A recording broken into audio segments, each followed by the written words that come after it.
I'm the oldest of the last generation that lived here on the farm. My grandpa bought the farm from Gulbrand, and then my dad bought the farm from Grandpa Edward, and I think that was 40 or 41. And then we were 5 girls, and none of us married farmers, so they sold the farm to Jim and Karen. And we feel very lucky that they have the farm, because they've kept it up and we've always been welcome to come back.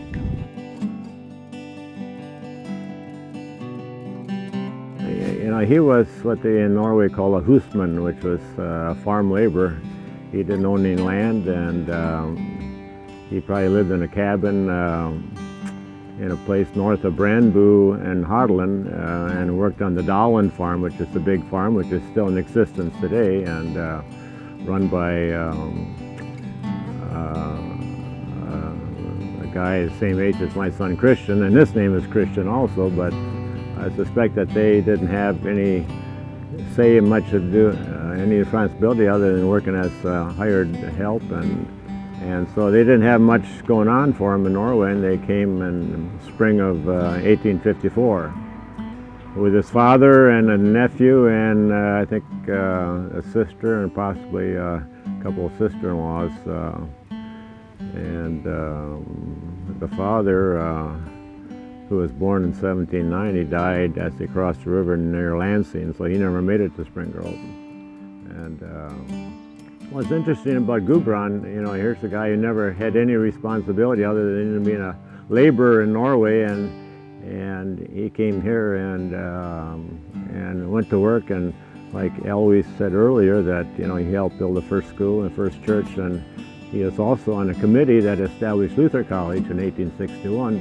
And so within half a dozen years from arriving in the USA, he accepted a lot of responsibility and helped build his community along with other people. He wasn't the only one, but shortly after he got here, he split 10,000 rails, and by Christmas he'd only split 500, I think, and he got a penny apiece for them. So he split 10,000 rails for $100, and I think a lot of that went for construction of buildings on the farm, and also probably the first schoolhouse, and that story has made its way back to Norway, because when I was visiting Norway several years ago, that story was written in a book of Hadeland of Gudbrand Myrah and his splitting of the 10,000 rails. And it's in Myrah history that when the railroad was built through here, this area right through here, about 1878 approximately, Gudbrand and Martha board and roomed the railroad crew in that, because that barn was new at that time. And they, apparently prior to that, Gudbrand had butchered his yoke of oxen, and the railroad, according to Harry, I think the railroad crew finished up the oxen meat. So they slept in the barn, and then they also fed them, you know, when they're just working through this area right through here. So. thing I remember about Grandpa is that he was a superintendent of the grains at the county fair. And a few times, Eloise and I would go with him in the morning about 7 o'clock, and we would spend all day at the fair. And I don't know what we did all day, but we had a good time. Our late Aunt Esther was going to the University of Minnesota. I suppose she got exposed to tennis up there, and she came home one of those years and had them above the pines up here, above the brick house, had them strip the ground of all the grass there. They put up a net and they had a tennis court there. Really? And I don't know how long that lasted. But I think they've always been very interested, like Marilyn already said. You know, Gudbrand was the one that built or donated the land, and then later he was reimbursed for it. But he and his brother Hans built the first church, and then Gudbrand built the first school, and he was on the committee to pick the site of Luther College. So he was very educational minded, and I don't know if the people in Spring Grove really know all of that because it hasn't been advertised that way, I don't think. I think he was a humble man. Gilbrand had hay out, and he said, if you get that hay in, then you can have the rest of the day off. And so it got to be the last load that I suppose a little jug besides, so they heaped it up and put it on, and they drove in the stone barn behind me here, and they wedged that load underneath that arch so tight that they spent the rest of the day getting that hay off. And so they kind of ruined their 4th of July. Where Marv's got his campers down there, so the lumber saw set somewhat. And there's a shed up there that had a thrash machine in it, and then I think it had a stationary, years ago, like something like a 6 or 8 mule engine, they call it, and it had high flywheels on it, where they maybe it ran a burr mill or something for grinding feed for people. And there's some guy from out east or someplace that every time he came to Spring Grove, he would stop there to drain his bladder, either going into town or maybe he was on the way home. And this happened in, Sig Bergerud told me this in 1919. They're building the Bergerud house, and he said that that shed had burned down up here. And I guess that guy would, he always knows, they talk about that he would stop and light his pipe or something, and they think possibly that he threw his match or something, see, and anyway, that burned down. We're all active, and I think Grandpa was very active too. He was on the hospital board, and when he passed away, my dad took that position. Another thing about the old machine shed, that was the first election of the township was held in there because they didn't have a town hall yet. And then they built the town hall west of town. I have really good memories from here. You know, they've faded a little bit over the years, but I didn't have any sisters, and so Eloise and her sisters were my sisters. And I spent a lot of time here. I suppose from the time I was very little, I would come over and play with Eloise, and then Norma, and then Ethelyn. Mom and Dad got married in 1929. They lived upstairs in 2 rooms. They had the kitchen was on the southeast side, and the bedroom and living room was on the northeast side. And so that's where we grew up until Grandpa and Grandma built the house in town. And then later in life, when there were more babies coming along, then there was a storeroom near the bathroom that they cleaned out, and we could get a 3/4 size bed and my dressing table and that. So that was my bedroom then. Otherwise, we had a day bed in the living room that was opened up, and a crib at the foot of Mom and Dad's bed. And there were 5 of us kids before we moved downstairs. And then Mom and Dad took Grandpa and Grandma's bedroom when they went downstairs, and I think probably a crib was down there too. And then to begin with, Ethel and I shared a bedroom on the southeast where the kitchen had been, and Norma and Patsy shared the bedroom where the living room had been. Maybe not a lot of formal get-togethers, but you know, we're over here a lot. I think Mother would drop us off sometimes, you know, and Aunt Minnie would take care of us, you know, besides her girls. And we used to drive Dimples in the car over here once in a while. There was always the threshing in the summertime, and that's when they would let us drink coffee. And there was always coffee and lots of cream in it. And we would take lunch out to the field in the morning, and a big dinner in the basement of the house, because that was where they cooked in the summer and ate in the summer. And so that was always a special time. When you're kids, you know, you can't wait for the next event to happen. And when they would pull the thrash machine, back it out of the lean-to on the old shed, and pull it up in front there to work on before thrashing, you know, they spent a couple days, you know, going through it and replacing anything that's worn, and you know, we just couldn't wait till the thrashing started. See, you know. They always enjoyed coming here for thrashing because they had ice-cold milk, and of course they had the ice house, And so they always said ice cold milk.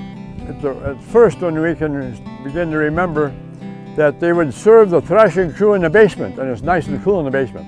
But in the later years, I guess the cooks got sick of that, and then they decided to move upstairs. So we ate upstairs. When I was in second grade, I think, my Aunt Myrah came back here to teach. And so she was my first piano teacher, so I would come here every week to have piano lessons. And that was special. When we went to visit my other grandma over in south of Mabel, and we're gone for a few days, and when we came back, my dad drove back around the house, and as we came down through the house, Mariah and Dad, and probably Harry, had brought in an old chicken coop and painted it up and cleaned it all up and made a playhouse for us. And they had put window boxes on it and curtains in there, and had a nice big sand pile on the west side of it. Got a picture of Norma and I having a tea party out there on our table and chairs. And then we decided when we made our mud cakes, I guess, that we needed eggs in them. So we swiped eggs from the hen house. Grandpa wondered why in the world his egg production was getting so low. But he must have suspected us, and we must have known it was wrong because we'd thrown the shells underneath the playhouse. But anyway, then we had to quit using eggs for our mud cakes. But we had a lot of fun in that playhouse. And then there was a drain on the south side of the house that came down from the downspouts that caught anything in there, like a dead bird or something. And that had a thing that flipped up, so that was our mailbox. So anytime we were playing, we went to the mailbox and we put letters in there. And we played a lot in the woods, and we weren't afraid to go down there. We didn't think anything of it. We went barefooted and saw the snakes, which we didn't like, but there were always a lot of flowers down there. And I remember my dad telling the story about when they were kids, they'd always swim in the pond. And the kids from town would come down and go skinny dipping down there. They'd lay their clothes on the bank, and one day Grandma Annette and her sister-in-law, Auntie Olena Walden, went for a walk in the woods. So they picked up all those clothes and brought them up to the house. As we grew a little older, they would let us play in the attic. And we dressed up in all their old dresses. And Eloise and I talk about that once in a while now. We probably should have saved some of those, but they probably weren't worth saving after we had played with them. Margie remembered playing on the steps, and we advanced a step each grade as we went up. And like Marilyn said, we played with all the old clothes up there, and I remember Grandma had all kinds of beautiful hat pins that we played with. About 1942 probably,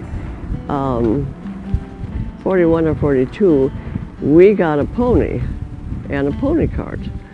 And after that, my brothers and I often rode over here, and then we would play with the pony cart.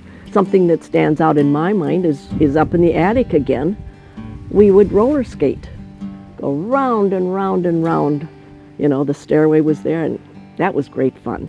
And my friends would come down, and they also would dry their dried beef and hardtack up there. I can just see that hanging there.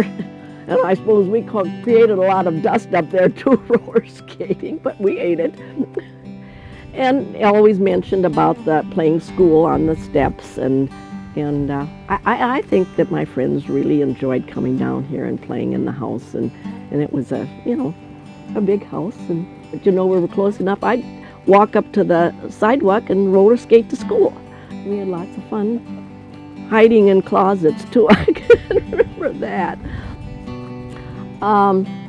Another thing that I can remember that I don't think they said was alongside the chicken house, we always had a great big drift of snow in the wintertime. And that was fun to play in that drift. When I was a small boy, my dad and my uncles Gilman and Harry all shared the machinery, and they had their separate livestock operation, but they shared machinery, and so they'd do their spring work together. So as a small boy, We'd be here when they were deciding what to do, and it'd all be discussed in Norwegian, and then when they wanted us to do something, they'd tell us in English what to do, because Edward and I never learned Norwegian, and I guess if I had a better ear, I'd have picked it up naturally, but I didn't. Leonard and I remember the old machine shed well.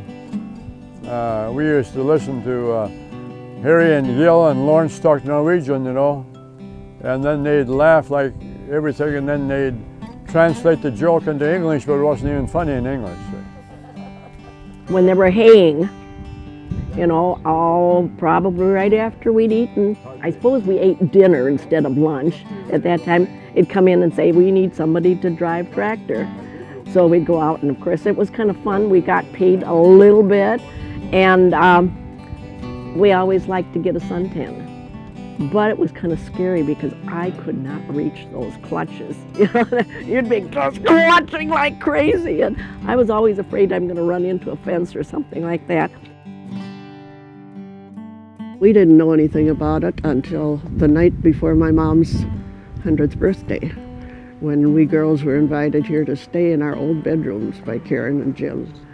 And over visiting that night, then they showed us on their papers that was supposed to be, and I never knew it before that. And then she mentioned at that time something about putting up a sign, and that's about all we know about that.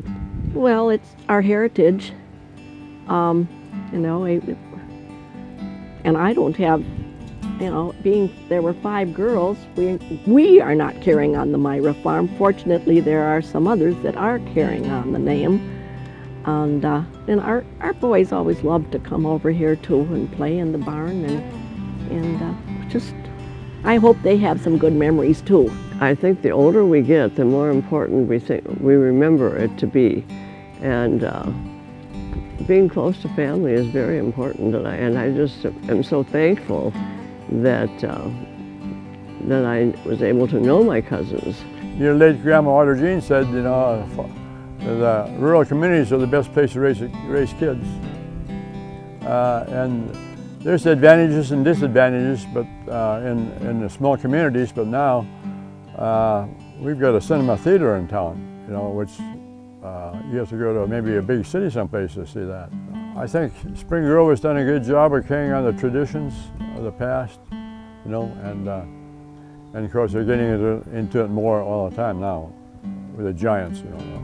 The Myrahs aren't unique. There's a lot of people who helped build Spring Grove, and all the settlers that came here all pitched in, and they built a community, and we benefit from that. And Giants of the Earth is trying to bring that to everybody's attention, that, you know, this was originally a Norwegian settlement, and people from all over the country have questions. They have ancestors that came through this place. We've been a close family all the way through, the Myrahs, all the Myrahs, and we just feel family is very important.